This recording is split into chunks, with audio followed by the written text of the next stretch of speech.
Terima kasih Anda masih bersama kami. Bagi Anda yang baru saja bergabung, kami hadirkan kembali 3 berita utama hari ini. Ketahuan mencuri uang, seorang pencuri dikeroyok warga di Kota Semarang. 64 orang dilaporkan terluka, dampak dari demo tuntut Bupati Pati turun dari jabatannya. Warga Ungaran Timur diketok puluhan juta demi dapat sertifikat, padahal rumah subsidi pemerintah sudah lunas terbayar.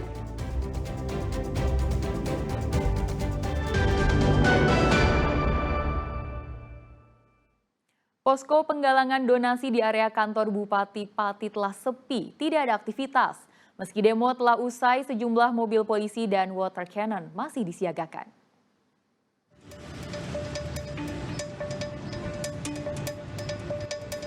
Posko penggalangan donasi yang sebelumnya ramai kini sepi.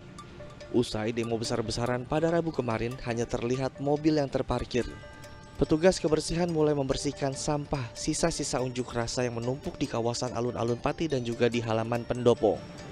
Menurut koordinator penggalang donasi, posko donasi telah ditutup. Warga Pati sepakat tidak akan unjuk rasa selama proses hak angket pemakzulan Bupati Pati. Posko hari ini kita buka bersihkan semua, sudah kondisi steril dan sambil menunggu hak angket berjalan kita tidak akan melakukan demo. Tapi posko sudah ditutup ya Mas? Sudah ditutup hari ini. Meski keadaan sudah mereda, warga tetap menginginkan Bupati Sudewo mundur dari jabatannya. Jika tidak, masyarakat Pati akan kembali unjuk rasa dengan jumlah massa yang lebih banyak. Untuk masyarakat Kabupaten Pati tetap meminta untuk Bapak Bupati Sudewo untuk segera turun dari jabatannya untuk itu tuntutan dari masyarakat Kabupaten Pati. Kalau tidak turun, kita tetap akan menjalankan aksi demo lagi lebih besar dari yang kemarin. 2 unit mobil water cannon dan sejumlah mobil polisi masih disiagakan di pendopo. Beberapa petugas dari polisi dan TNI juga terlihat bersiaga untuk memastikan keamanan di wilayah ini. Arif Nur melaporkan dari Pati. Sebanyak 64 orang dilaporkan terluka dalam demo Bupati Pati kemarin. Mereka adalah massa pendemo hingga anggota polisi. Kabid Humas Polda Jawa Tengah menegaskan tidak ada korban meninggal pada demo 13 Agustus kemarin.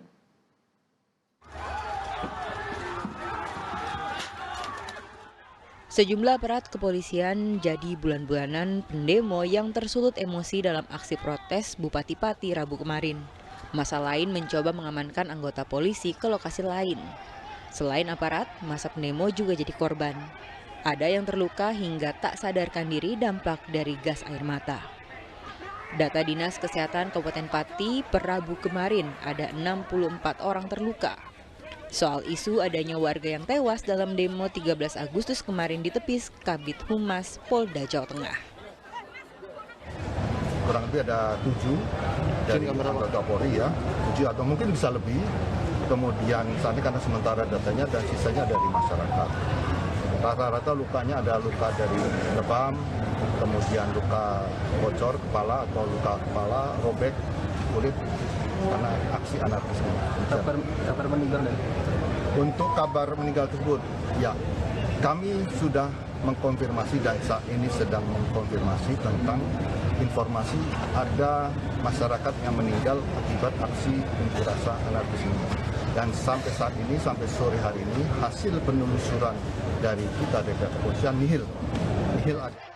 Para korban yang terluka dilarikan ke sejumlah fasilitas kesehatan, diantaranya Rumah Sakit Umum Daerah Suwondo Pati, Klinik Pertama PMI, Klinik Marga Husada, dan Rumah Sakit Keluarga Sehat.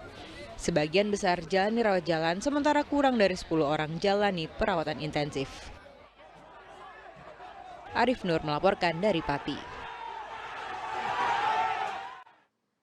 Presiden Prabowo Subianto menyayangkan terjadinya demo besar-besaran menuntut Bupati Pati mundur dari jabatannya. Di sisi lain, KPK menemukan dugaan keterlibatan Sudewo dalam perkara korupsi proyek pembangunan jalur kereta api.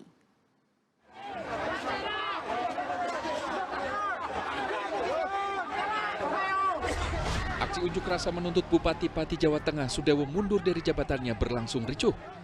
Bupati Sudewo yang muncul di tengah masa menggunakan mobil taktis polisi meminta maaf atas ucapannya. Saya mohon maaf yang sebesar-besarnya. Saya akan berbuat yang lebih baik. Terima kasih. Namun demonstran membalas dengan lemparan botol air mineral dan alas kaki. Masa semakin tak terkendali di depan kantor Bupati, hingga akhirnya polisi terpaksa melepaskan tembakan gas air mata dan water cannon. Dibubarkan polisi di depan kantor Bupati, sebagian demonstran bergerak masuk ke gedung DPRD. Mereka meminta anggota Dewan membentuk pansus hak angket untuk pemakzulan Bupati Pati Sudewo. Kalau soal mengundurkan diri itu kan kewenangan Pak Bupati, ya kan? Karena yang mempunyai hak itu Pak Bupati, Mas. Apa ada untuk pemaksulan Pak untuk dari DPR? Kalau soal itu kita bentuk angket dulu, Mas. Sesuai dengan cara dan tahapannya, tata caranya, itu harus kita bentuk angket. Kalau soal pemajulan nanti kita bentuk angket, kemudian kita bentuk pansus, ya pansus bekerja sesuai dengan aturan, sesuai dengan regulasi yang ada, diberi waktu paling lambat 60 hari untuk bekerja. Bupati Sudewo pun bersikukuh menolak mundur dari jabatannya. Kalau saya kan dipilih oleh rakyat secara konstitusional dan secara demokratis, jadi tidak bisa saya harus berhenti dengan tuntutan itu. Petugas keamanan gabungan hingga kini masih bersiaga di halaman kantor Bupati. Gejolak demonstrasi masyarakat terhadap Bupati Sudewo pun terdengar hingga ke telinga Presiden. Istana menyebut Prabowo menyayangkan kebijakan Bupati terhadap masyarakat. Tentunya kalau beliau ya menyayangkan. Apapun itu jangan sampai kemudian mengganggu kehidupan bermasyarakat di Pati, jangan juga mengganggu kehidupan ekonomi.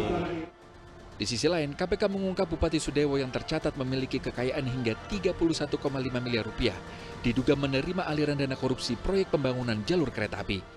Saudara SDW ini menjadi salah satu pihak yang diduga juga menerima aliran komitmen fee dari proyek pembangunan jalur kereta api tersebut.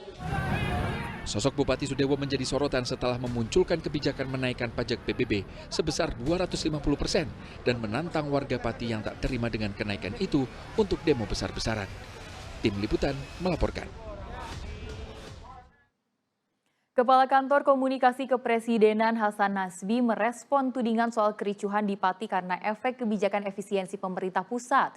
Kenaikan PBB P2 hingga 250% terjadi imbas pengurangan anggaran daerah hingga 59 miliar rupiah.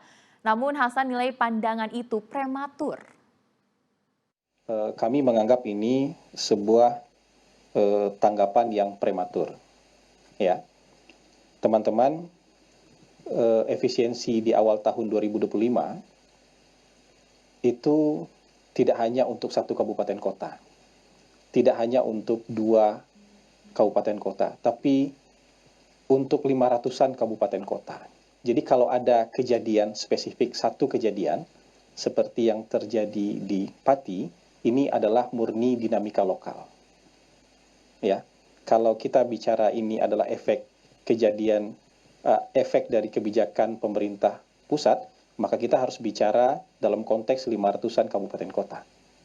Ya, dan ini perlu untuk ditekankan bahwa kebijakan ini kebijakan daerah, dan kalau ada kejadian seperti di Pati itu murni dinamika lokal, dan kalau itu dituduhkan sebagai efek dari kebijakan pemerintah pusat, maka kita harus bicara dalam konteks 500-an kabupaten kota. Dan ini kan satu peristiwa, maka satu peristiwa ini lebih baik dimaknai sebagai dinamika di tingkat lokal, ya, tidak dihubung-hubungkan dengan kebijakan pemerintah pusat soal efisiensi, karena sebenarnya efisiensi ini hanya mungkin 4 atau 5% saja, ya, dari anggaran yang biasa dikelola oleh pemerintah daerah. Kira-kira seperti itu. Beralih ke Kabupaten Semarang, sebagian warga perumahan Punsaya rumah subsidi pemerintah di Kecamatan Ungaran Timur belum mendapatkan sertifikat rumah. Meski sudah membayar lunas, sebagian warga tetap diminta menebus sertifikat sebesar 40 hingga 80 juta rupiah ke bank plat merah. Mengapa masalah rumah subsidi ini jadi carut-marut? Sesuai dengan proses aturan yang ada. Warga perumahan Ungaran Asri Regensi ataupun saya di Kabupaten Semarang mendatangi gedung DPRD Kabupaten Semarang. Mereka ingin mengadukan status sertifikat rumah yang mereka miliki tak kunjung diserahkan kepada mereka. Padahal mereka telah melunasi pembayaran rumah, tapi warga masih diminta membayar kembali 40 juta hingga 80 juta rupiah untuk menebus sertifikat hak milik. Tak puas dengan hal itu, mereka kemudian mengadukan masalah tersebut ke Komisi C DPRD Kabupaten Semarang. Sertifikat rumah mereka ternyata diagunkan ke Bank BTN oleh manajemen lama PT Agung Citra Hastara atau PT ACK, pengembang perumahan tersebut. Anehnya tidak ada tindakan tegas terhadap PT ACK, padahal warga sudah mengadukan ke penegak hukum. Getirnya lagi, Bank BTN tidak memberikan kelonggaran berarti. Warga hanya diberi pilihan untuk mencicil selama 1 tahun. Kita ada bukti lunas ya, seharusnya ini kan bukan kewajiban kita, harusnya PT ACK yang bayar ke BTN, tapi tetap nggak bisa, ini nggak ada hasil, kita tetap bayar 40. Yang saya inginkan kita niat baik, kecil sepol mampunya kita itu tanpa tempo dan bunga. Karena saya harus bayar lagi rumah yang sudah kita bayar tunai itu cash, harus bayar lagi 40 juta. BTN nggak ada kebijakan sama sekali, harus 1 tahun lunas. Pihak manajemen baru PT ACK mengaku sudah mengorbankan uang 2 miliar rupiah. Uang tersebut digunakan untuk menebus sertifikat milik 90 warga yang telah membayar lunas rumah mereka.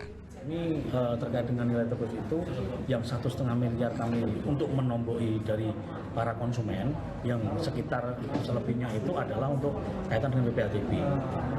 Kita mengalah hampir 2 miliar. Itu yang dikeluarkan dari pribadi Pak Prayit karena kondisi PT saat ini sudah tidak berjalan. Audiensi dengan pihak DPRD Kabupaten Semarang nampaknya tidak ada hasil yang konkret. Komisi C menyatakan tidak bisa mencampuri masalah karena kini sudah masuk ranah hukum. Yulianto melaporkan dari Kabupaten Semarang.